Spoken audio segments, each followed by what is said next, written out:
나훔 1장 1절. 니느웨에 대한 중한 경고 곧 엘고스 사람 나훔의 묵시의 글이라. 여호와는 투기하시며 보복하시는 하나님이시라. 여호와는 보복하시며 자기를 대적하는 자에게 진노를 품으시며 여호와는 노하기를 더디하시며 권능이 크시며 죄인을 결코 사하지 아니하시느니라. 여호와의 길은 회리바람과 광풍에 있고 구름은 그 발에 티끌이로다. 3절까지 봉독했습니다. 교재는 6520페이지 6520페이지 제2절 남왕조 패망시대 예언.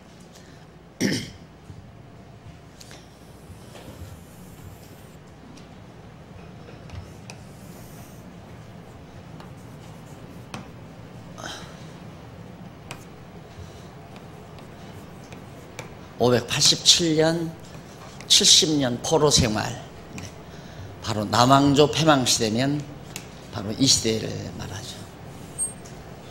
이 시대에 예언한 선지자가 나훔, 하박국, 스바냐 3명의 선지자가 남쪽 유다 왕국이 멸망할 무렵 대선지자로서는 예레미야 선지자가 예언을 했고요. 예레미야 선지자와 함께 같이 이 시대에 예언한 선지자들이 나훔, 하박국, 스바냐 3명의 선지자입니다. 그래서 그 내용을 간단히 정리해 보면 나훔은 아수르에 대해 보수해 주실 것을 예언하는 내용. 여기 아수르, 왜냐하면 북쪽 이스라엘을 아수르가 패망을 시켰죠. 아수르 제국이 북이스라엘 사마리아를 정복하고 북이스라엘을 패망시켰기 때문에 하나님께서 아수르 멸망시키겠다. 그러면 아수르가 멸망시킨다는 말은 남쪽 유다를 패망시킬 바벨론이 등장한다는 얘기죠. 바벨론이 아수르를 치니까. 그러니까 하나님께서 아수르를 치기 위해서 바벨론을 등장시키고, 또 바벨론을 등장시키는 것은 바벨론을 통해서 남쪽 유다를 치기 위한 겁니다. 그러니까 하나님께서는 역사를 섭리하실 때 단순 조건에 의해서 또 단순 필요성에 의해서 하시는 게 아니라 입체적인 하나님의 그 필요성과 섭리에 의해서 모든 걸 섭리하시는 거죠. 그러니까 바벨론을 등장시키는 것은 북이스라엘을 패망시킨 아수르를 보수화시키기 위한 것이고, 아수르를 보수화시키기 위할 뿐만 아니라 바벨론을 통해서 남쪽 유다를 또 치게 하시려는 것이다. 그러니까 하나님의 섭리는 언제나 입체적이고 다각적이다. 이걸 볼 수가 있죠. 그래서 바로 나훔은 아수르에 대해서 보수해 주실 것을 예언하고, 하박국은 뭐냐? 하박국은 갈대아에 대해 보수해 주실 것을 예언하는 거예요. 갈대아는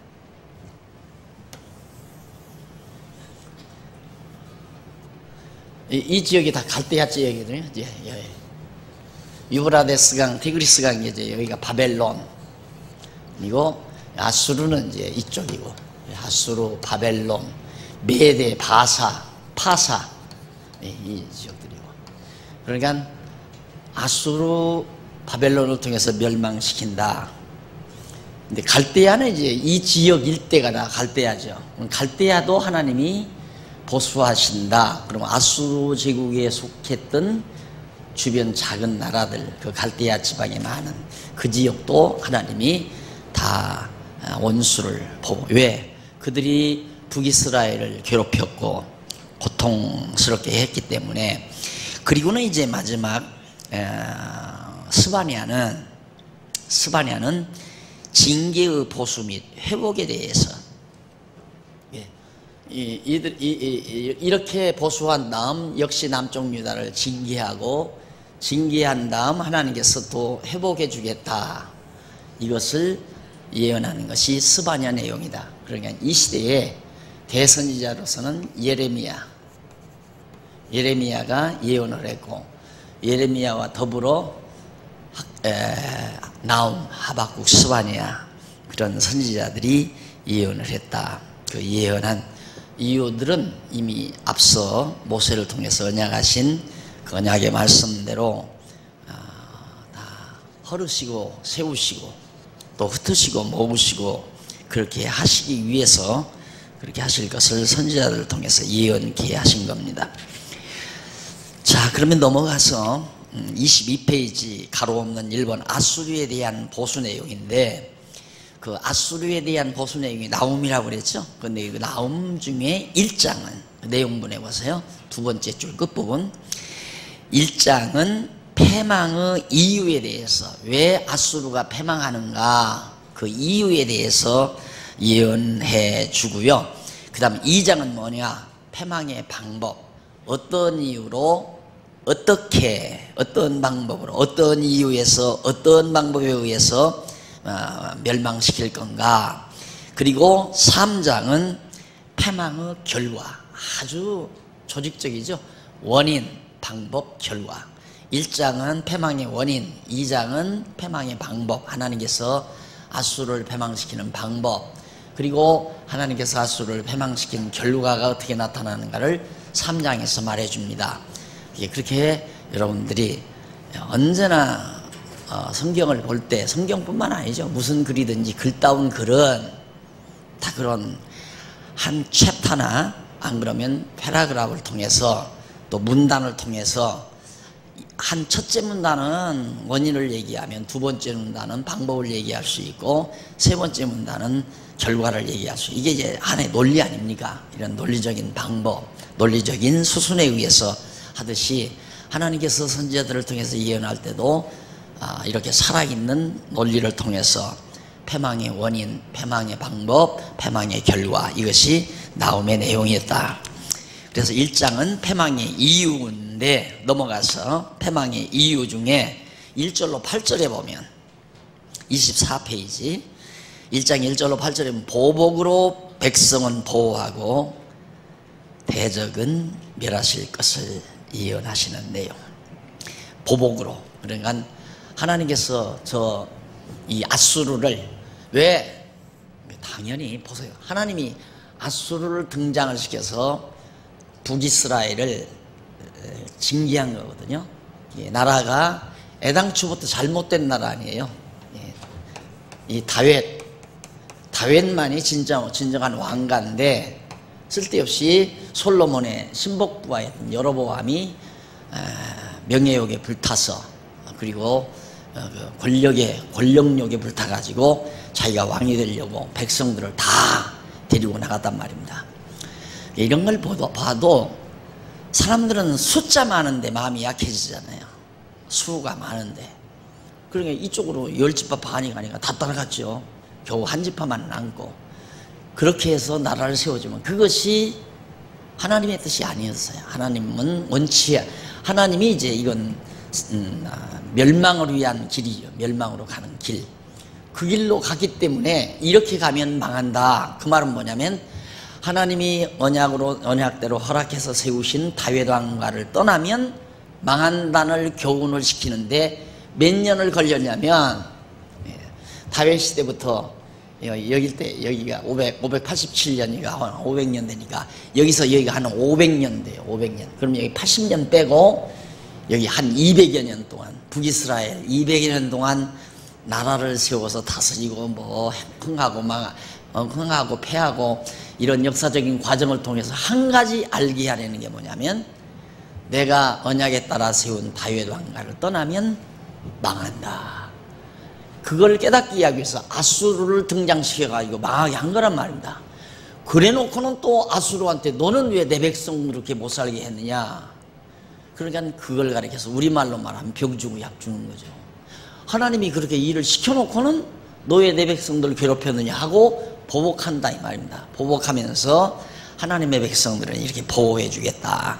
하나님의 백성은 보호하고 대적들, 그리고 아수르 패거리들은 다 하나님이 멸망시킨다 라는 것이 1절로 8절에 나오는 내용이에요. 그래서 거기 경고라고 하는 말 나오죠. 경고, 하나님께서 경고했다. 그런데 거기 마사라는 말 나오죠. 히브리 말로 24페이지. 그 마사라고 하는 히브리 말은 무거운 짐, 발언, 예언, 이렇게 번역이 될 수 있습니다. 그러니까 경고, 번역이 그런 대로 된 거죠. 하나님께서 너희들 망한다라고 경고하는 것. 예언과 같은 거예요. 하나님의 경고는 그냥 이렇게 뭡니까? 엄포로 끝나는 게 아니라 그냥 경고가 그대로 예언이 돼서 예언대로 그냥 되어버리는 거죠. 그러니까 될 일을, 이루실 일을 미리 말해주는 겁니다. 그리고 9절로 15절에 보면 27절 9절로 15절까지 보면 악한 아수르의 진멸로 유다에 침입이 없을 것을 예언합니다. 그러니까 아수르가, 자 여기 이제 아수르가 세력을 잡았잖아요. 세력을 잡으니까 이제 세력을 잡는 것은 이쪽으로 가서 이제 마게도냐 쪽 헬라 지역이죠. 헬라 로마에서 유럽으로 세력을 확장하든가, 그렇지 않으면 이제 이쪽으로 해서, 여기는 인도고요. 인도고 이쪽으로 해서 이제 북이스라엘 점령했고, 그 다음에 이제 예루살렘 점령할 거 아니에요. 왜? 애굽을 점령하기 위해서. 항상 이 북쪽 세력은 남쪽 세력에 대한 질투와 시기, 왜? 애굽 문명이 상당히 더 발달을 했거든요. 그러니까 인류 문화 발상지를 우리가 보아도 유프라테스강, 티그리스강 유역이 제일 첫째죠. 인류 문화 발상지로서. 그 다음이 이제 에집트의 나일강 유역, 그 다음 인도의 인두스강 유역, 그리고 이제 중국의 황하 유역. 그렇게 4대 발상지 아니에요? 그러니까 애굽 문명이 굉장히 발달을 했단 말입니다. 이스라엘 백성도 거기서 종살이 하다가 나왔고, 그러니까 여기서 세력을 잡았다 할지라도 항상 애굽에 대한 눈총, 저것들을 어떻게 정복해 버려야 내가 안심할 수 있는데, 강한 세력이 이런 쪽에 자리 잡고 있으면 언제 또 쳐들어올지 모르니까, 그러니까 이제 이스라엘을 정복했으니까 그 다음 차례는 유다 아니에요. 근데 하나님께서 안 된다. 내가 아수르 저 원수들 다 망한다, 멸망시킨 다음 내가 유다 너희들은 절대 침입하지 못하도록 내가 막아주겠다. 그걸 예언하는 내용이 9절로 15절까지 내용이에요. 그 다음 넘어가서 2장 넘어갑니다. 2장 30페이지에 보면 패망의 방법에 대한 예언입니다. 그러면 하나님께서 패망의 원인을 1장에서 밝힌 다음, 패망의 원인은 결국은 왜 아수르가 패망하는가? 내 백성들을 괴롭혔으니까, 내 백성들을 괴롭혔기 때문에 너들은 내가 멸망시키겠다, 그 말이에요. 아수르의 패망의 원인은 하나님의 백성들을 괴롭힌 것이다. 그럼 하나님은 이스라엘 백성들, 하나님이 이렇게 원치 않게 다윗 왕조를 배반하고 나가서 나라를 세웠으니까 멸망시켜야 되잖아요. 이게 멸망시키는 임무, 그러니까 악역이죠. 악역을 아수르를 시킨 거예요. 마찬가지입니다. 똑같습니다. 다 악인도 악한 날에 하나님께서 시기에서 적당하게 다 지어놓으셨다고 그랬잖아요. 이 아수르도 이게 악한 세력이거든요. 이 악한 세력도 하나님께서 당신이 계획된 대로 역사를 섭리해 가는 데 있어서는 이것도 필요하다 이 말이에요. 그러니까 그런 의미에서는 이 세상에 어떤 존재도 하나님의 일을 안 하는 사람이 없습니다. 다 하나님의 일을 합니다. 전부가 다. 사단도 하나님의 일을 해요. 그래서 사단도 종이라고 그래요. 하나님이 부리는 종이다, 사단도. 그럼 왜 그런 사람 언제 이런 때 쓰려고, 이런 때. 그러니까 이미 망할 자들, 이 악인은 악한 날에, 어떤 악한 날에, 이렇게 악인이 망하는 이런 악한 날에 이제 적당하게 쓰시고, 어떻게 적당하게 썼는가? 하나님의 택한 백성들을 징계하는데 너희들이 좀 가서 손 좀 봐줘라, 일 시킨 거예요. 근데 이들은 하나님께 실컷 부림받고도 일을 하고도 멸망받잖아요. 버린다 이 말입니다. 불쌍한 거죠. 그러니까 여러분, 하나님의 일을 해야 하나님이 일한 대가로 뭐 상급을 주고 한다는 그런 망상 버려야 돼요. 우리가 하나님의 일을 하는 게 중요한 것이 아니라 정말 내가 어떤 입장에서 하나님의 일을 하는가. 하나님의 택한 백성으로서의 하나님의 일을 한다면 참 좋은 거죠. 그건 선한 일이니까. 그런데 악인, 버려진 자가 하나님의 일을 한다는 건 쓰임받고 버림받는 거예요. 하나님께 실컷 쓰임받고도 버림받는 거. 그러니까 아수르가 망하는 이유는 하나님의 백성들을 괴롭혔으니까 망하는 거고, 그 다음 망한 방법이 뭐냐? 패망의 방법은 첫째로 2장 1절로 7절에 보면 아수르가 막아도 민첩한 파괴자에게 멸망당할 것을 예언합니다. 아수르가 막아도, 아수르가 아무리 자기가 망하지 않으려고 방어를 해도 민첩한 침입자, 하나님께서 아주 아수르를 완전히 다 박살낼 수 있는 그런 민첩한 대적들을 시켜서 전부 멸망시키겠다. 그 바로 민첩한 바벨론이 등장해서 아수르를 침범하도록. 그러니까 이 세상 모든 이 역사 속에서 나타나는 강한 세력이나 약한 세력이나 모든 정치적인 세력이나 모든 것들을 다 하나님의 손아귀 위에 놓고 하나님께서 원하시는 뜻을 이루어가기 위해서 도구로 다 쓰임받는 것들이에요. 다 북한의 김정일이도 하나님이 쓰는 존재고, 아주 이 세상의 패역한 독재자들도 다 하나님이 쓰는 그런 도구들이었습니다. 하나님이 그렇게 해서 인류 역사를 당신의 계획된 대로 이끌어 가시는 거거든요. 그래서 민첩한 파괴자는 물론 바벨론을 뜻하는 겁니다. 2장 8절로 13절 넘어가서 32페이지. 아수르의 패망한 모습과 여호와에 의한 멸망을 예언한, 아수르가 어떤 방법으로 패망하는가, 그 패망하는 모습을 말하고, 그 패망은 오직 보이는 실제적으로는 바벨론에 의해서, 이 강한 대적들에 의해서 아수르가 망하지만 실상은 여호와 하나님의 손길에 의해서 망하는 거란 말이죠. 그러니까 우리는 인간 사회를 살아갈 때 참 그게 쉽지 않죠. 우리는 당장 눈으로 보이는 거기 때문에, 예를 들어서 내 이웃 사람이, 안 그러면 친척이 내 돈을 떼먹었다. 그럼 우리 한없이 돈 떼먹은 그 사람이 밉고 원수가 같이 생각이 되는 거예요. 그건 자연스러운 겁니다. 왜? 우리는 보이는 것만 보고 사니까. 그러나 여러분들이 이렇게 공부했으면 이제 그렇게 생각하면 안 돼요. 내가 돈을 뗐다. 정말 친한 친구였는데, 배신할 수 없는 친한 친구인데 믿고 줬는데 돈을 떼먹었다. 그럴 때 친구에게 야속한 생각을 하는 건 공부 하나만 하나예요. 친구 야속하게 생각하면 안 돼요. 왜 하나님이 친구를 통해서 내 돈을 떼먹게 했을까? 그렇게 접근을 해야죠. 그렇잖아요? 그러면 친구는 악역을 하는 거 아닙니까? 내가 하나님의 틀림없는 택한 백성인데, 내가 돈을 가지고, 혹시 이 돈을 가지고 내가 도리어 하나님이 기뻐하시는 삶으로 빠질까 봐서 잠시 내가 가진 돈을 옮겨놓기 위해서는 악역 배우를 쓸 수밖에 없잖아요. 그 제일 좋은 방법이 가까운데 믿지 아니하는 친구, 소위 말해서 믿는 친구라도 상관없죠. 잠시 악하게 쓸 수도 있는 거니까.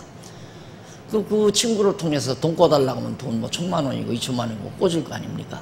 그럼 떼먹는 거죠. 그 사람이 떼먹고 싶어서 떼먹는 게 아니에요. 돈 꿔가면 하나님께 갚을 수 없는 환경으로 또 그 사람을 몰아가는 거죠.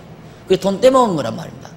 근데 우리는 하나님을, 성도대학을 공부 안 했으면 그 친구가 죽일 놈 살릴 놈하고 나쁜 놈이고 배신자고 막 그것 때문에 밤잠 못 이루고 막 괴로워하고 막 배신감이 울고 그러다가 이제 병 나고 그러는 거 아니에요. 근데 여러분들이 공부를 했다면 그렇게 접근하면 안 된다니까. 하나님이 왜 저 친한 친구를 통해서 내 돈을 떼게 했을까? 내 돈을 떼먹게 했을까? 그리고 왜 친구는 하필이면 그런 데 쓰임을 받는가? 이렇게 그렇게 접근하면, 첫째는 야, 친구 참 불쌍하다. 오죽하면 내 돈을 떼먹는 그런 악역 배우로 하나님이 썼을까? 참 불쌍하고 측은하구나. 일단은 이제 그런 쪽으로 접근이 들면 제정신이 들어가는 겁니다. 바른 진짜 성도대학을 공부한 사람답게 생각이 돌아가는 거예요. 그 다음에 이제 차원을 높여서, 하나님이 왜 나에게 이렇게 갑작스럽게 돈을 떼게 해서 이런 어려움을 겪게 만드셨을까? 그럼 우리 전제가 있잖아요. 하나님은 절대 더 좋게 하시지 나쁘게 하시지 않는다. 내 입장에서 볼 때는 돈을 안 뗐으면 참 좋겠는데, 하나님의 입장에서 볼 때에는 돈을 떼야 되니까 돈을 떼게 한 거란 말입니다. 그게 믿어지면 마음이 편안함이 오는 거고, 하나님이 돈을 뗐어도 그래서 믿어지면 마음에 편안함이 오고, 그 다음 내 돈 떼먹은 친구도 측은히 여기고 불쌍하게 여겨지는 거고. 에이, 그게 될까요? 공부해서 믿어지면 되는 거고, 안 믿어지면 안 되는 거예요. 안 믿어지면. 그래도 저 나쁜 놈이 저거 배신자지. 내가 저를 믿고 줬는데 그래 어떻게 내 돈을 떼먹을 수 있어. 그렇게 알고 그냥 막 미워하고 증오하고 막 푹대고 맨날 며칠 잠 못 자고 막 속을 해리하고 병 나는 게 달리 병 나는 줄 아세요? 그런 병 나는 거예요. 참 어렵죠. 그리고 쉬운 일이 아닙니다.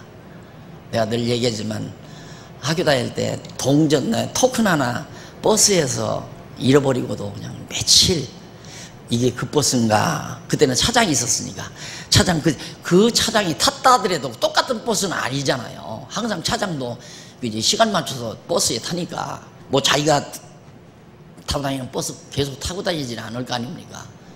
근데 혹시나 하고 또 그 밑에 의자를 두리번 하고, 그게 인간 마음인데 몇백만 원 몇천만 원 됐다고 생각해 보세요. 그게 어떤 돈인데 애기가 먹고 싶다고 과자 사달라고 해서 쥐어받고 안 사주고 고관에 깨가지고 가장 적금 부어가지고 만들어 놨는데 소갈이 하죠. 병나죠. 네, 우리가 정말 이 공부하는 게 이유가 아니에요. 뭐 출석 잘했다, 공부했다, 난 그러니까 내가 점수를 안 매기잖아요.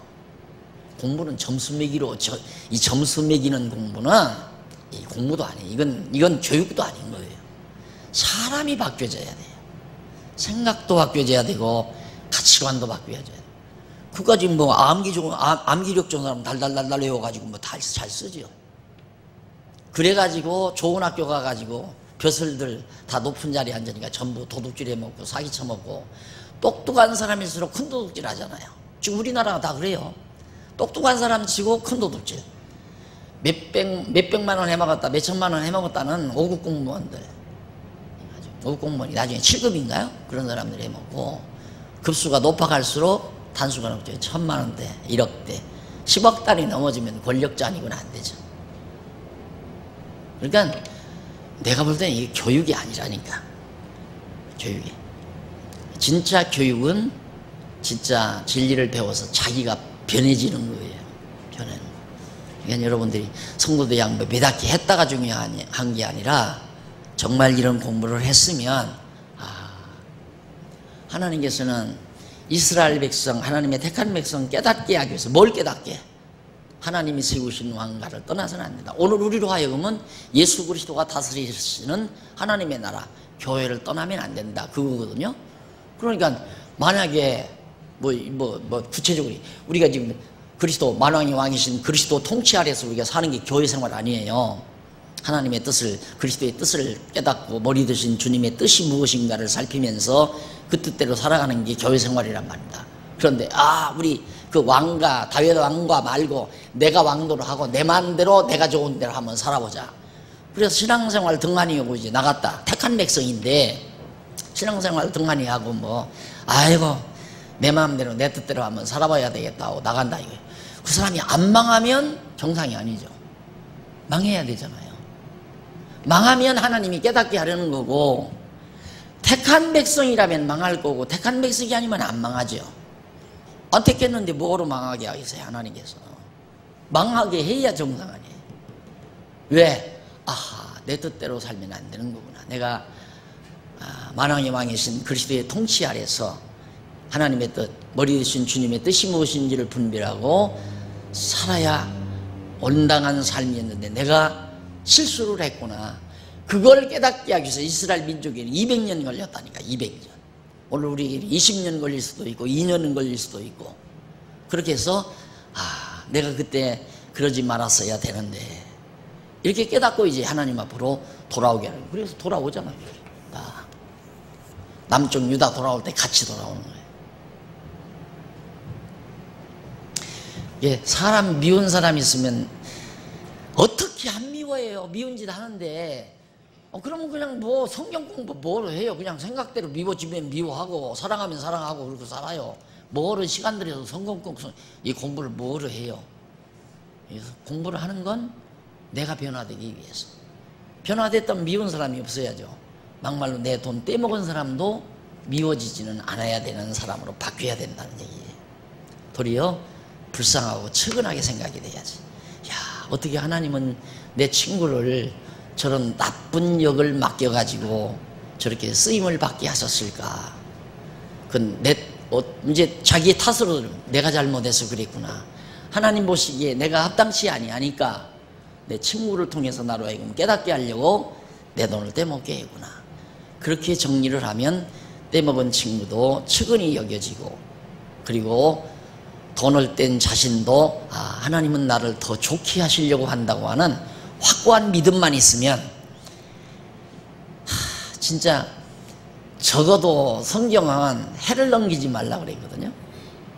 해지기 전에 다 풀어라. 참 그렇게만 되면 참 좋죠. 인간이니까 탁 당하면 막 속이 막 끓어오르죠. 어떻게. 그러나 그게 이제 시간이 가면서 차분하게 가라앉고, 가라앉는 건 하나님의 말씀이 기억나면 쉽게 가라앉는 거예요. 그래서 평온을 찾고 하나님의 뜻을 분별을 하게 되고, 그렇게 하려면 이제 정말 이런 말씀의 능력이, 말씀의 힘이 우리에게서 작용을 해야 되죠. 공부를 그래서 하는 겁니다. 그 다음 이제 패망의 결과, 그러면 3장 아수르가 패망하면 어떤 결과가 맺어지는가. 3장 1절로 7절에 보면 니느웨가 살육 및 파괴로 수치와 버림을 당한다. 아수르 수도가 니느웨 아니에요? 니느웨 수도가. 그러니까 니느웨가 망한다는 말은 아수르가 망한다는 얘기예요. 그러니까 완전히 니느웨 도성이, 아까 지난번에 요나가 니느웨 도성에 가서 막 외치니까 회개하고 돌아섰잖아요. 여기는 이제 결국은 니느웨가 망하는 거예요. 아수르가. 살육 및 파괴로 인해서 온갖 수치와 버림을 당하게 된다 하는 것이 이제 1절로 7절까지 나와 있고요. 그 다음 8절로 19절 38페이지. 참 니느웨가 맥없이 망한 소식을 듣고 기뻐할 것을 예언합니다.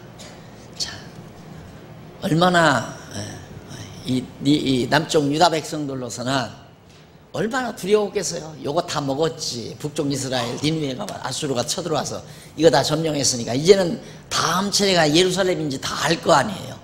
야, 우리는 시간 문제다. 언제 이놈의 아수르가 쳐들어와서 우리를 먹어도 먹는다. 조마조마.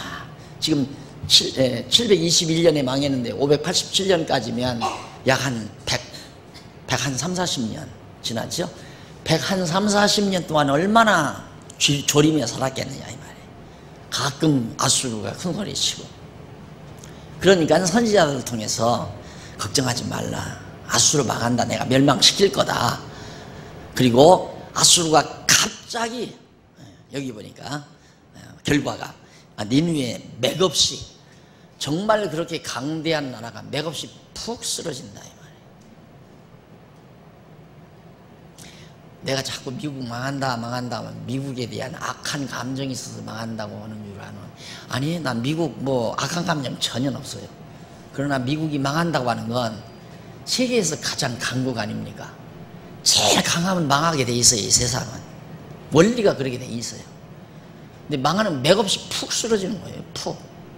그게 하나님께서 우리가 볼 때 미국이 망해. 미국. 지난번에 어느 미국에서 가시는 후배가 와가지고 막 미국에 대해서 뭐 지금 사람들이 미국을 좀 우습게 하는데 그게 아니다 이거요. 미국. 절대 미국은 안 망할 것처럼 그렇게 얘기를 하더라고요. 근데 순식간입니다. 순식간에 맥없이.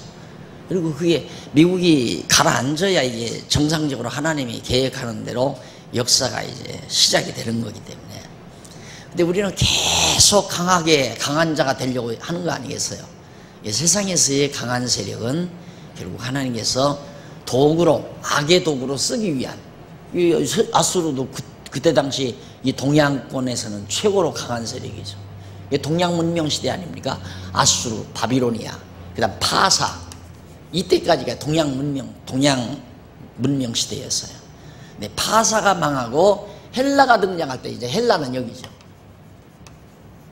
여기까지는 동양이니까 터키 쪽은 다 동양 아니에요? 동양. 그래서 이 지역이 참 대단한 곳입니다, 여러분. 나도 오랜만에 재작년인가 역사 탐사 그래서 갔다 왔지만은 이 지역이 동서양의 충돌 시대, 동양과 서양의 충돌 시대, 동양 문명과 서양 문명의 충돌의 현장이에요, 여기가. 정말 볼 게 많고요. 가보면 참 느끼는 바가 너무너무 많고, 이 지역들이. 이게 다 이 통로 아니에요. 이 아수르, 바벨론, 페르시아, 이제 이 유럽을 정복하기 위해서 진출하는 하나의 통로. 저쪽에서 난망하려고 이제 막 또 몰아가고 또 밀려오고 이러면서 이제 완전히 여기는 폐허가 된 거예요, 폐허가. 폐허 잔재들이 쫙 밀피하게 늘려져 있죠. 그리고 전혀 문명이라는 게 볼 수가 없는 그런 입장이고요. 그래서 이 전쟁 동안에 막 그 장군들이 이 넓은 땅들을 차지해서, 이 넓은 땅이 다 그때 당시 장군들 한 서너 명이 그 땅을 다 지금 가지고 있는 거예요. 그래서 이 터키 나라 그 개혁하려고 하는 대통령이 이거 토지 개혁을 하려다가 결국 못하고 죽었다고 하잖아요. 그 사람들이 땅을 내놓나요? 서너 명이 다 가지고 있고, 그렇게 자기 땅 가지고 사는 사람이 없죠. 남의 땅 다 경쟁하고 사는 거죠. 그런 것들인데, 그런데 이제 헬라가 결국에는 페르시아 멸망시키고 이제 서구시대로 가는 거죠. 헬라, 로마 다 서구시대 아니에요. 그래서 동양 문명과 서구 문명의 충돌을 저 현장에서 이제 영역이 볼 수 있는 부분인데, 그래서 이제 하나님께서 강한 세력을 등장시키면 반드시 그 다음 또 강한 세력이 일어나면서 이제 멸망을 시킨다. 아수르가 강하니까 바벨론 통해서 멸망. 아수르 시대에는 바벨론은 보잘것없는 거였어요. 보잘것없는 세력이 망한다니까. 그동안 바벨론도 이제 저 멸망시키고 나서 강해졌잖아요. 아주 보잘것없는 메데 파사라고 하는 조그마한 도시국가에 의해서 망해버린 거예요, 바비로니아가. 이 페르시아, 왜 노래도 있잖아요. 페르시아 왕자, 그런 노래도 있는데, 대단한 정말 세력과 힘과 부와 영화가 극에 달했던 그런 제국 아닙니까? 페르시아 제국도. 그런데 바다 건너, 이쪽 건너 헬라라고 하는 헬라군에 의해서 결국 정복당하고 망해버리고. 이 세상에서 모든 인간들은 힘을 강하게 만들려고 하지만 강한 자는 결국 망하고 만다 하는 게 성경의 교훈이고 가르침이죠. 그래서 맥없이 망하는 소식을 듣고 유대인들은, 남쪽 유다 백성들은 매우 기뻐할 것이다. 얼마나 좋겠어요? 불안에 떨었는데, 언제 쳐들어와도 이게 쳐들어올 것이다 생각을 했는데 맥없이 아수르가 망했다 그러니까 얼마나 기뻐하겠습니까? 내가 그렇게 만들어 주겠다 하나님께서 약속하는 내용이 3장 마지막 부분에서 나옵니다. 자, 그 다음에 이제 넘어가서 하박국 넘어갑니다. 42페이지. 하박국 보면 갈대아에 대한 보수를 예언하는 내용이 나옵니다. 갈대아 땅. 이제 아수르 제국이 차지하고 있는 그 넓은 지역이 갈대아인들이 살고 있는 그런 지역이기 때문에 이제 갈대아 땅, 그 지역 이름을 갈대아라고 하고, 아수르는 하나의 제국의 이름이고, 그래서 그 아수르가 차지하던 땅을 바벨론이 차지하기 때문에 바벨론은 하나의 제국의 명칭이고, 갈대아 땅은 지역의 이름이고, 갈대아인은 바로 족속들의 혈통, 그 계통을 따라서 갈대아인들이가 살아서 이제 갈대아인들이다, 갈대아 땅이다. 이게 갈대아인들이가 살기 때문에 갈대아 땅이라고 한 거고, 그 다음 그들이 이룩한 제국의 이름을 바벨론, 때로는 아수르, 때로는 이제 파사, 이런 사람들이죠. 이렇게 나라 이름이 정해지는 겁니다. 그래서 갈대아에 대한 보수 예언, 하박국이 예언하는 내용이 나오는데, 하박국 1장은 갈대아를 보수하실 것에 대해서 기도하는 내용입니다. 당연하죠. 하박국 선지자가 하나님 아버지, 저 사람들이 우리 동족들을 다 먹어버렸습니다. 북쪽 이걸 다, 이 갈대아 이 사람들이 이제 우리를 먹을 것 같은데 하나님 저들 좀 어떻게 좀 처치해 주십시오 하고 간구하는 내용이 1장에 소개되고요. 그 다음 2장은 갈대아를 보수하실 것에 대해 예언합니다. 하나님이요, 저 갈대아 때문에 우리 형제들이 다 망했습니다. 북이스라엘 다 형제 아니에요? 동족이고 원수 갚아주십시오.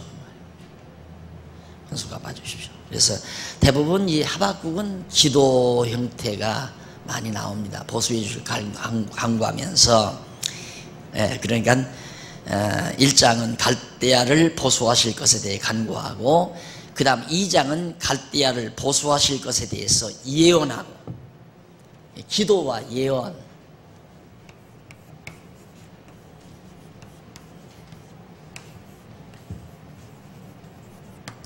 기도도 언약에 근거하고 예언도 언약에 근거합니다. 하박국 선지자가 하나님 아버지여 갈대아 원수 갚아주십시오 그렇게 기도한 것은 단순히 자기 욕망에서 나오는 기도가 아니에요.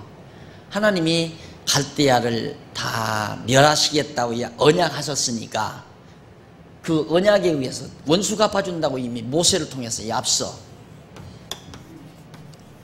모세를 통해서 신명기에서 다 언약했잖아요. 이 다음 너희들이 이방 대적에게 망한다. 망하면 내가 원수 갚아서 다시 너희들을 회복해 준다. 모세를 통해서 언약했기 때문에 그 선지자들이 지금 갈대아 망한다고 예언하는 거예요. 아수르도 망하고. 그러니까 그걸 듣고 하박국도 하나님 그렇게 언약해 주셨으니까 꼭 언약대로 갈대아 망하게 해 주십시오. 그리고는 백성 앞에 갈대아 망한다 예언한 거예요. 그러니까 기도와 예언이라고 하는 건 하나님의 언약의 말씀이 없는 한 불가능한 거죠. 그런데 이제 이런 구도를 모르니까 우리 기독교가 하는 기도가 불교에서 말하는, 불교인들이 말하는 하나의 뭐랄까 그 절간에 가서 이제 정성 드리는 거 있잖아요. 소원 성취해달라고. 그것과 똑같이 생각하는 거예요. 그냥 우리 기독교 기도를 전혀 달라요. 이게 불교인들이 불도인들이 절간에 가서 자기 소원 성취를 위해서 이제 그렇게 기도하는 건 그것은 완전히 인간 욕심을 구하는 겁니다. 자기 소원을 구하는 거예요. 자기 인간 욕심에 의한 소원을. 그러나 기독교 기도는 하나님이 정해놓으신 이 언약, 모세를 통해서 언약한 것은 이미 그 이전에 하나님께서 작정하신 뜻이 있단 말입니다. 영원전 천지만물을 창조하기 전에 하나님의 작정하신 뜻에 근거해서 언약한 거기 때문에 결국 우리 기독교 기도라고 하는 건 내 욕심, 내 욕망을 구하는 게 아니라 하나님의 뜻을 구하는 거란 말입니다. 하나님의 정하신 뜻이 무엇인지를 분별해서. 그러니까 하박국도 아수르 멸망시켜달라고 기도하는 것은 저놈들 미우니까 죽여주십시오 단순한 그게 아니에요. 하나님이 그렇게 해주실 것을 언약하셨으니 언약대로 이루어 주십시오 기도를 하면서 백성들에게는 아수르 망한다 그리고 예언하는 내용이란 말입니다. 그러니까 우리 그리스도인들은 구하고 이루어진 줄로 그냥 믿어버리라고 하잖아요. 절대 우리 성도들이 기도하는 것이 안 이루어지는 법은 없으니까 반드시 이루어진단 말입니다. 이 말은 기도하면 이루어진다고 단순히 그렇게 생각하면 안 돼요. 기도는 뭐냐? 기도가 뭐기에 내 뜻을 구하는 것이 아니라 하나님의 작정하신 뜻대로 언약하신 말씀을 근거해서 하는 기도이기 때문에 내가 그러니까 그걸 올바르게 이해하기 위해서 기도 안 해도 이루어진다 이 말입니다. 내가 기도했기 때문에 이루어지는 게 아니라 근원적으로 하나님이 언약하셨고 작정하셨기 때문에 이루어지는 거예요. 그런데 나 자신의 입장에서는 현상적으로 이해를 하면 내가 기도했더니만 이루어졌다. 그건 말을 중간에서부터 한 거죠. 이 말을 제대로 하려면 하나님이 다 작정하신 뜻에 따라서 열조들에게 언약하시고 언약대로 이루어 달라고 기도했더니만 하나님께서 이루어 주셨다. 이렇게 해야 말이 제대로 되는 거란 말입니다. 그런데 위에 다 잘라버리고 기도하니까 이루어지더라 그러면 이제 불교와 같이 그렇게 막 우리가 정성만 들이면 다 이루어진다 이렇게 생각하는 거죠. 아니에요.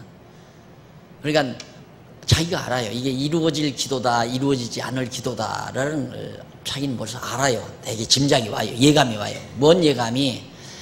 전혀 자기 사사로운 욕심이 아니고 하나님이 기뻐하시는 뜻이 이루어지기를 늘 사모하면 아, 이건 이루어진다.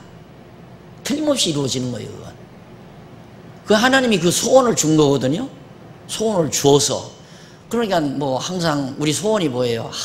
빨리 이 귀한 우리들에게 주어진 이 귀한 말씀이 이제는 하나님께서 정리해 놓으신 뜻대로 이제 서구교회로부터 촛대가 이제 동양으로 옮겨와 가지고 이제 이 아시아권 세계 인구의 3분의 2가 살고 있는 이 엄청난 아시아권에 하나님의 놀라운 섭리가 지금 남아 있으니까 정말 어서 중국, 일본, 동남아, 중동 이런 쪽으로 주의 복음이 증거돼서 이게 우리 소원 아니에요. 늘 그건 이루어지게 돼 있어요. 확실하게. 어제도 우리 이제 영하시는 목사님들 몇 분 모여서 하룻밤 주무시고 가셨는데 앉아서 하는 얘기죠. 된다. 이건 되게 돼 있다. 이게. 그것이 억지로 믿는 게 아니에요. 무슨 막 영웅심이 있어서 막 큰일 하려고가 아니라 하나님이 해가시는 섭리 또 하나님의 약속 이런 것들이 다 우리에게 믿어지니까 그러니까 이제 우리들도 그런 일을 하고 싶은 소원이 생기고 하고 싶으니까 소원이 생기니까 소원대로 하나님이 또 이루어져 가고요. 참 놀랍죠.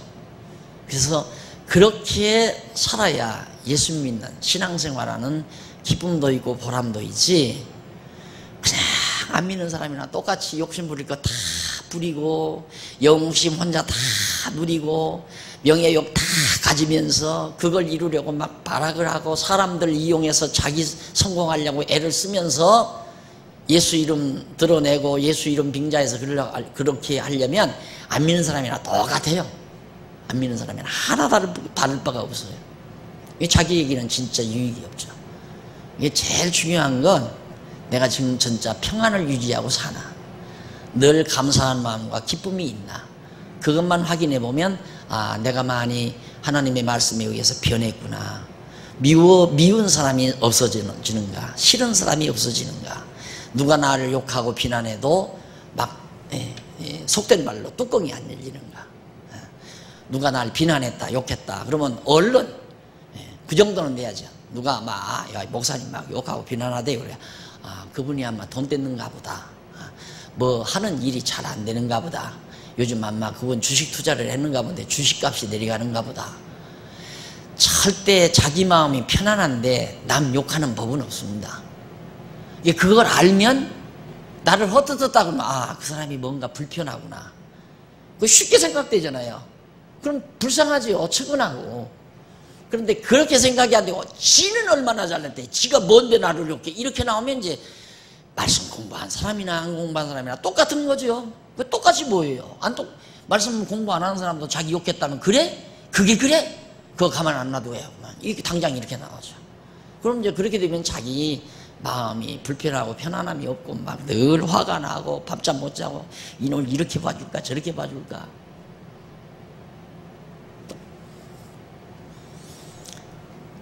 그래서 성도대학 졸업은 시험을 안 보잖아요. 필딱고사 안 보잖아요. 이런 좋은 학교를 공부하면서 공부도 안 하고 공부했다고 졸업하고 난 그게 참 그게 나는 이해가 안 가요. 공부도 잘 안 했으면서 공부했다고 이렇게 해서 뭐 졸업장 받고 그러면 안 되죠. 일반 학교는 그렇게 해서라도 학위 따고 다 그래야 세상 성공하니까 그렇게 할 필요도 있어요. 뭐 모르면 뭐 컨닝이라도 해서 학점 받아야지 뭐 돈 다 내고 학점 못 받고 졸업 못 하면 무슨 필요가 있어요. 다 졸업하고 학위 받으려고 했으니까 교수 눈 속에서라도 그냥 어떻게 발로 나 신학교 공부할 때도 보니까 딱 뭐 책상 밑에다 야 노트 펴놓고 발가락 잘 발달하더라고요. 시험 볼 때는 딱 구멍난 양말을 신고 와요. 엄지발가락 구멍난 걸로. 그래 그걸로 딱딱 넘기면서 막 딱 쳐다보고 다 쓰더라. 그렇게 졸업해가지고 다 목사 되고 다 그러는 거 아니에요? 그렇게 해야죠. 세상 공부는. 그러나 우리 성모대학은 그건 아니잖아요. 정말 공부하고 마음에 늘 평안이 있고 감사가 있고 기쁨이 있고 어떤 경우라도 좌절과 절망 없이 하나님 나라에 소망을 두고 살기 위한 하나님의 백성으로 살고자 하는 머리 대신 주님의 뜻을 깨달아 살려는 우리의 소원을 이루기 위한 것이 지금 우리가 공부를 뭐하러 해요? 하나님의 뜻이 뭔가를 지금 깨닫기 위해서 공부하는 거 아니에요? 이 뜻을 깨달으면 자연히 그리스도의 지체인 우리들로서는 머리 대신 주님의 뜻에 합당하게 사는 것이 산제사라고 그랬잖아요. 그렇게 살기 위해서 사는 거예요. 그러니까 하나님이 기뻐하시는 뜻이 뭔가 항상 기뻐하고 쉬지 않고 하나님의 뜻을 구하고 범사에 감사하는 거, 그거 하나님이 기뻐하시는 뜻이에요. 어떻게 하면 하나님이 기쁘신 뜻대로 살까? 하나님이 내가 사업을 많이 해서 돈을 막 많이 벌어서 막 돈 많은 돈 가지고 막 선교 사업을 하고 선교단체를 막 돕고 그러면 하나님 기뻐할 것이다. 그런 쪽으로는 생각들을 하죠. 왜 그러는가? 그건 하나님의 일을 하고자 하는 게 아니라 자기 스트레스 풀기 위한 거예요. 막 뭔가 막 자기가 이루어야 성공욕, 성취욕, 성취감을 맛보기 위한 인간의 아주 치졸한 자기 꿈을 이루고자 하는 그걸 근거로 해서 하나님 이름 빙자해가지고 내가 하나님의 일을 해야 되겠다 하고 하나님이요 나 돈 벌게 해주십시오. 하나님이 일 못해서 우리 일 시키는 거 아니에요. 큰일 하려고 하지 말고 다윗이 말했듯이 이루지 못할 일은 아야 생각지도 않는. 참 다윗 멋있잖아요. 하나님이요 이루지 못할 일은 나는 생각지도 않습니다. 그 말은 뭐냐면 지금 나에게 하게 해주신 일, 내가 지금 여러분들 몇십 명 이렇게 오셔서 배운다니까 열심히 이거 가르치면 이걸로 족한 거예요. 그런데 내가 아이고 이 시시하게 몇십 명 놓고 내가 이러냐, 어서 이걸 막 대학으로 만들고 막 대학원을 만들고 막 종합 캠퍼스를 만들고 세계적인 인류 최대로 인류 대학을 만들어서 막 세계로부터 막 유학생들이 몰려오고 이런 꿈이나 환상이나 꾸면서 그거에 몰두하고 그냥 그걸 이루려고 이 사람 저 사람에게 돈 투자해라 연보해라 막 이래가면서 그건 하나님의 이름을 빙자해서 자기 성공욕, 성취욕을 맛보기 위한 아주 얄팍한 수단이죠. 그러니까 하나님이 기쁘신 뜻이 뭐냐? 바로 지금 하나님이 나에게 기뻐하는 뜻이 범사에 감사하고 쉬지 않고 기도하고. 쉬지 않고 기도하라는 말은 이거 하라는 건데 이건 하나님의 뜻을 알아야, 하나님의 작정하신 뜻, 언약의 뜻이 뭔가 알아야 기도를 제대로 하죠. 그러니까 우리가 지금 공부하는 것도 항상 기도하기 위해서 공부하는 거란 말입니다. 하나님의 뜻을 알면 기도가 나오잖아요. 이렇게 돼야지. 소원이 생긴단 말입니다. 소원이 생기면 이루어지는 거 아니에요? 반드시 소원대로 이루어지는 거예요. 그것이 우리 기독교인만이 가지는 특권이죠.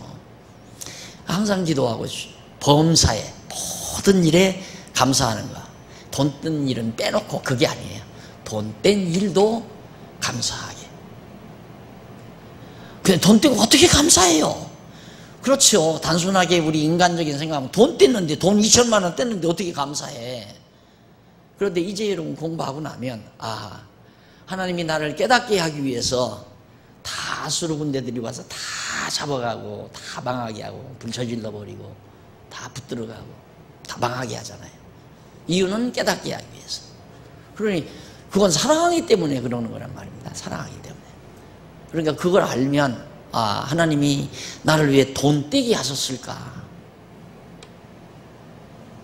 보나마나 돈 많으면 딴짓하게 생겼으면 하나님 돈 떼는 게 10번도 낫는 거죠. 돈 많아가지고 딴짓하게 생겼으면 하나님이 일단 옮겨다 놓는 것이 훨씬 잘하시는 거예요. 하나님께서 나를 위해서 잘하는 거란 말이에요. 생각해 보십시오. 내가 늘 얘기하잖아요. 내가 지금 우리 교회 현재 이 모습이 한 20년 전에, 그러니까 50대 초반쯤 이게 됐으면 오늘의 나가 가능할까나 항상 그 생각을 해요. 내가 다늦게 70이 거의 다 돼서야 총회장을 지냈잖아요. 왜 지냈는가? 그래도 뭐 동풍이라도 나올 것 같으니까 총회장 시킨 거란 말입니다. 그런데 50대에 시켜보십시오. 그때 철딱선이 없어가지고 그때도 철은 좀 있었기는 있었어도 뭐 총회장이면 대단한 줄 알고 그 잘나신 양반들하고 어깨 겨루면서 뭐 형님 동생 찾고 뭐 호텔이나 드나들고 뭐 어디 뭐 왔다 갔다 하다 보면 연구는 언제 하고 질리고 보고 아 잘된다. 돈도 많고 그러니까 이제 있는 돈 가지고 뭐 주일 한다고 하면서 성도들에게 주일 한다고 협조해 달라 하고 뭐 용부 걷어가지고 하면 되는 거죠. 아니 되잖아요. 그러니까 그때 안 됐던 것이 10번도 더더군다나 장안동 시절에 됐다 더 말할 것도 없는 거고요. 그러니까 하나님이 보실 때 너 이거 있으면 안 된다. 그래서 안 주는 거 10번도 낫죠. 어린애한테 아주 날카로운 칼 주는 부모가 없잖아요. 그러니까 하나님이 적게 줘도 감사하고 많이 줘도 감사하고 범사에 감사하고 돈을 떼도 감사하고 뗐던 돈을 다시 받아도 감사하고 그래서 범사 감사하고 항상 기뻐하고 범사 항상 쉬지 않고 하나님의 뜻에 대한 소원을 가지고 사는 거. 그만하면 족하잖아요. 범사에 감사하고 항상 기뻐하고 쉬지 않고 기도하고 쉬지 않고 기도가 있다는 것은 소망이 있다는 거거든요. 항상 소원하는 바가 있으니까 기쁘고 즐겁고 감사하게 넘치면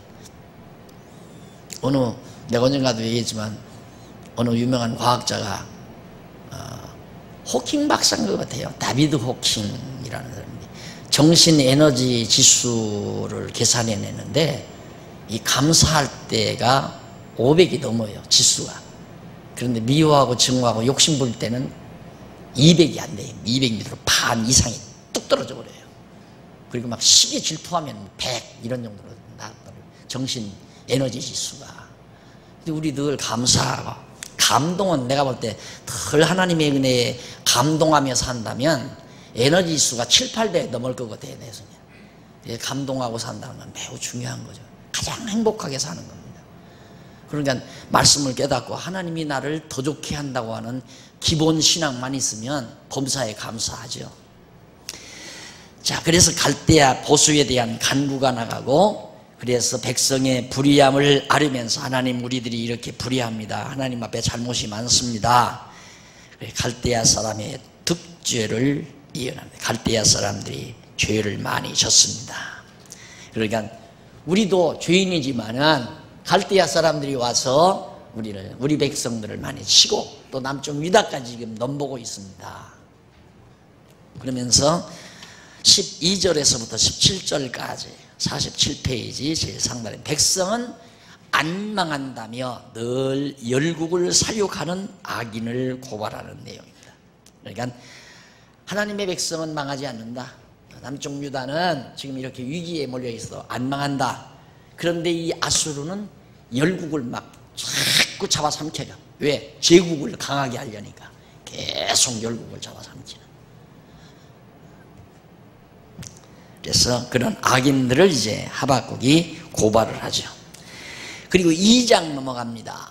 2장 하박국 2장 49페이지 갈대아 보수에 대한 예언. 하나님께서 갈대아 이제 원수 갚는다. 그러면서 1절로 8절에서는 넘어가서 50페이지 묵시대로 하나님께서 보여주신 묵시대로 속히 이루어 갈대아에 화가 임할 것을. 그러니까 요 무렵이니까 에레미야가 예언하더니 남쪽 유다가 망하기 직전 요 무렵이니까 아수르가 망한다. 왜? 바벨론이 등장하니까. 바벨론이 등장해서 아수르를 치고 그 다음 이제 바벨론과 히스기야 때까지만도 아수르 사내림이 와서 막 그냥 히스기야 왕 때 막 모욕을 주잖아요. 그러니까 오죽이나 히스기야가 정말 억울하고 정말 수치스러웠으면 그 사내림이 보낸 편지, 그 편지를 하나님 앞에 펴놓고 하나님이 편지 좀 보십시오. 그리고 히스기야가 기도했잖아요. 히스기야 때가 이때거든요. 이때. 그런데 하나님께서 남쪽 유다는 아수르에 의해서는 안 망한다. 그래서 아수르를 멸망시키는데 이제 바벨론을 등장을 시켜서 하겠다는 것이 바로 지금 하박국 2장에서 하는 얘기입니다. 화가 곧 임한다 아수르에. 그 다음 이제 9절로부터 20절까지 53페이지 예습 다 하셨죠? 읽어오셨어요? 한번 손 들어보라고 딱 했으면 쓰겠는데 여러분 입장곤란해서 안 물을 거야. 예습을 하셔야 돼요. 근데 나도 내가 글을 잘못 써가지고 뭐 재미나게 뭐 이렇게 뭐 문학적으로 쓴 게 아니라 내용 전달만 하게 되면 굉장히 딱딱하죠. 그래서 내가 쓰면서도 참 뭐가 이렇게 글 읽는 분들이 좀 너무나 딱딱해서 재미가 없지 않겠나 했는데 내가 언젠가 얘기했죠. 김여숙 씨 안 왔는데 꼭 가만히 보면 3시에 일어나서 2시간씩 이걸 읽더라고요. 나보다 잠을 먼저 자요. 나는 여기 늦게 가니까 한 3시나 4시쯤 일어나서 하루에 2시간씩 이걸 읽더라고요. 참 재밌대요. 자기 신랑이 있어서 재밌는지는 모르지만 여러분 목사가 썼잖아요. 그러니까 재밌게 좀 읽어봤으면 좋겠어요. 읽으면 재밌다고 그래요. 이게 줄기가 딱 나오니까. 그래서 미리 읽고 오시면은 굉장히 공부 진도가 빠르고 또 이해도 빠르고. 그래서 불의를 행하며 우상을 만든 갈대아에 임할 화를 예언하는 내용입니다. 내가 공부 잘하는 방법 가르쳐 드릴게요. 공부 어디서 어디까지 하겠구나 하면 예습을 합니다. 예습을 하면서 이해되는 건 그 다음 그냥 넘어가요. 그리고는 이해가 안 되는 것은 언더라인 딱 부분에서 딱 정리를 해 놓으세요. 어느 부분, 이 부분이 좀 이해가 안 된다. 그럼 이제 그걸 내가 모르는 것을 알고 강의를 듣는 거하고 모르는 것이 뭔지도 모르고 강의 듣는 거하고는 하늘과 땅 차이예요. 하늘과 땅 차이. 내가 이거 모르겠다 하고 문제의식을 가지고 딱 왔는데 거기에 대한 해설이 딱 나오면 쏙 들어갑니다. 그건 절대 안 잊어버려요. 그렇게 공부한 건. 그래서 반드시 공부를 그 예습을 통해서 그 예습하라는 건 예습에서 공부를 다 하라는 게 아니라 뭘 당신이 모르고 있는가를 알고 와라 그 말이에요. 저는 연구원에서 연구원 운영할 때 절대 나는 안 뭐 성도 대학 과정이니까 강의는 하지만은 연구원은 제가 강의 안 합니다. 내버려 그냥 얘기나 하고 같이 있습니다. 상대방이 뭘 몰라서 물으면 그 다음에는 내가 이제 얘기를 해주죠. 그 다음에 이제 공부시키는 방법은 이것도 묻는 것도 없고 그러면 따분하면 내가 한마디 던지죠. 문제를 딱 던져줘요. 그럼 그때야 충분해서 안 가르쳐줘요. 어느 정도 하늘기간 2달 안이에요. 2달 동안 절대 안 가르쳐줘요. 가서 고민해봐라. 그럼 문제 듣고는 이제 막 궁금하니까 밤에 자다가 뛰쳐 올라와요. 한 12시가 넘었는데도 내 방으로 뛰쳐 올라와죠. 목사님 도저히 잠이 안 옵니다. 그것 좀 말씀해 주시오. 그래요? 더 좀 한번 연구해 보라고. 그 기간에 절대 얘기 안 해줘요. 그럼 그냥 하지요? 2달 동안 죽는 거야 이제. 그리고 와서 한마디 해버리면 툭툭 터져나가지고 팡팡. 여러분 공부 잘하는 방법은 예습하고 내가 뭘 배우러 오늘 가나 모르는 거 배우러 가야 할 거 아니에요. 뭘 배우러 가는지를 알고 와야 공부가 되죠. 그런데 아이고 뭐 오늘 또 시간 냈으니까 가자. 뭘 모르는지도 모르고 뭘 필요한지도 모르고 아무런 의식도 없이 그냥 앉았으면 저렇구나 하다 보면 그냥 귀에 들어왔다가 나갈 때 다 잊어버려요. 나갈 때. 여러분 내가 지금 예습 안 하고 오신 분들 저 입구에 서가지고 가실 때 오늘 뭘 배우셨어요? 글쎄요. 이러고 나간다고요. 이게 꼭 예습을 해서 이게 뭘까? 모르는 걸 체크해가지고 오시면은 아주 쉽습니다. 근데 이제는 이쯤 공부했으면 읽으면 다 알아요. 그래서 내가 슬슬 지나가는 겁니다. 그냥. 그래서 불의를 행하며 우상 만든 갈대아에 임할 갈대아인들이 자기들이나 우상 섬기면 얼마나 좋아요. 자기들 우상 섬기고 전부 하나님의 택한 백성들 우상 섬긴다고 멸망시키는데 또 잡아다 놓고 다 자기들 우상 섬기게 만들어 놓고 나쁜 일 많이 했죠. 멸망시켜 버리겠다. 그 다음 3장 넘어갑니다. 갈대아 보수에 대한 찬양. 자, 여기 이제 기도, 찬양 나오죠. 갈대아 아직 망하지도 않았어요.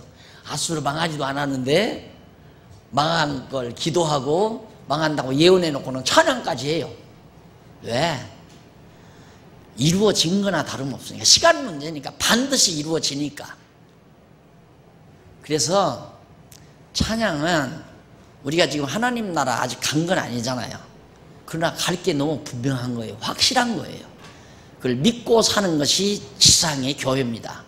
지상의 천국은 아직 완벽한 천국이 지상에 이루어지진 않았지만 우리는 이미 천국 간 거나 전혀 다름이 없어요. 확실히 가게 돼 있으니까. 그래서 즐거운 거란 말입니다. 그래 찬양하는 거고. 그래서 완전한 찬양은 이제 천국 가서 완전한 찬양은 부르겠지만 지금은 믿음으로 드리는 찬양이죠. 천국으로 내가 확실히 간다고 하는 확실한 믿음으로 구하고 찬양하는 거예요. 그리고 하나님께 우리가 기도를 하고 이루어질까 안 이루어질까, 이루어졌으면 참 좋겠다 이러면 이제 찬양이 안 나오죠. 그런데 내 마음속에 하나님이 소원을 주어서 기도하게 했으면 이거 이루어지는구나. 그 다음부터는 이제 흥분하고 정말 감사하고, 그래서 이제 찬양이 나가고, 그래서 찬송 부르며 살게 하는. 이사야서에 보면 이사야 선지자가 그러죠. 내가 내 백성을 지었나니 나의 찬송이 되게 하려고 지었다. 이 찬송이 되게 하는 방법이고요. 곁길로 가게 해서 망하게 하고 망한 사람들 원수 갚아서 다시 회복시켜준다. 인간은 요 과정을 거쳐야 찬송이 나와요. 그러니까 부모가 돈 많이 벌어서 자식들에게 물려줘가지고 잘 먹고 잘 살면 행복 몰라요. 행복을 몰라요. 이 기쁨이 없다 이 말이에요. 더 많은 것만 못 받아가지고. 우리 아버지는 기왕이면 좀 집이라도 몇 채 더 사놨다가 날 물려주지 이런 생각하지 기쁨이 없죠. 감사함도 없고. 그런데 몇 푼이라도 가지고 있는 거 왕창 망했다가 이제는 죽었구나 했는데 하나님께서 회복시켜 줄 때, 그때야 정말 하나님 감사합니다. 난 목회를 하니까 그런 사람 많이 만나잖아요. 제일 아주 농도짙은 하는 분이 6.24하고 친구 삼아서 늘 쇼핑 다니고 그랬대요. 우리 교회 나왔던 분이. 옷을 입고 나오는데 보통이 아니야. 옷들이. 내가 여자들 옷을 내가 잘 볼 수는 없지만은 그래도 보니까 이게 보통 옷이 아니야. 하루는 신방을 오래요. 그래 갔더니만 완전히 길가 막 먼지가 풍풍 나는 길가 지하방에서 창문 열어보면 그냥 먼지가 다 들어오는 거예요. 단간방에서 남편, 아들, 딸 다 사는 거예요.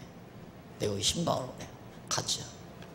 고백이 뭐냐면, 하나님, 목사님, 이제 하나님께서 그냥 15평 아파트라도 방 하나 더 있는 것만 주어도 여한이 없겠대요.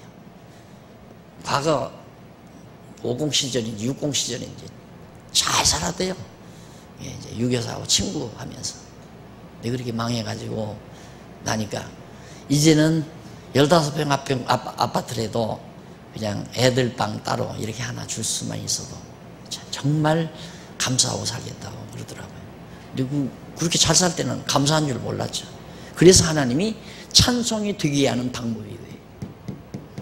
내가 내 백성을 하나님이 지었는데 왜? 나의 찬송이 되게 하려고.